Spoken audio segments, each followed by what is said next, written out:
Igual que hay cosas que también no me terminan de convencer. El nivel de poder de algunos personajes.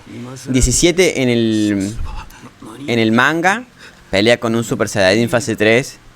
Y en el anime pelea contra un Super Saiyajin. Está bien, no le gana. Y están como...